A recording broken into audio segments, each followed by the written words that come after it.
আজকে অনেক দিন পর ছাদে এসেছি, বেশ ভালো লাগছে। আর জানো তো, কিছু কিছু মানুষ আছে তাদের প্রতি হাসিও পায় আবার রাগও হয়। তাদেরকে তুমি কখনো দেখবে না, জানবেও না, কিন্তু তারা তোমার বাড়িতে এসে একটা পিনটুকি দিয়ে চলে যাবে। এটাই তাদের হচ্ছে কাজ, সমাজ সেবামূলক কাজ, বুঝলে তো?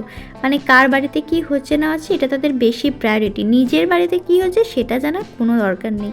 ভেসে যাক তো নিজের বাড়ি, লোকের বাড়িতে আমি গিয়ে পিনটুকে দিয়ে এসছি, এটাই আমার কাজ, তাই না? আর একটা জিনিস অদ্ভুত লাগে যে এমনভাবে কথা বলবে যেন তারা আটঘাট বেঁধেই এসছে আর কি, একদম কনফিডেন্ট এই ব্যাপারে। হাসি পায়, সত্যি হাসি পায়। আর আমি এমন একটা ধরনের মেয়ে, আমি কারোর ব্যাপারে ইন্টারফেয়ার করি না, আর আমার ব্যাপারে কেউ ইন্টারফেয়ার করুক আমার ফ্যামিলির লোক ছাড়া, সেটা আমার একদমই পছন্দ হয় না। যে যার মতো করে ভালো থাকুক না, সবাই ভালো থাকুক, সেটাই তো চাই। কে কী করলো, কার কখন বিয়ে হলো, কে কী কোথায় যাবে, এত জেনে কাজ কি? নিজের দিকে মন দিক, দেখবেন খুব ভালো থাকছে।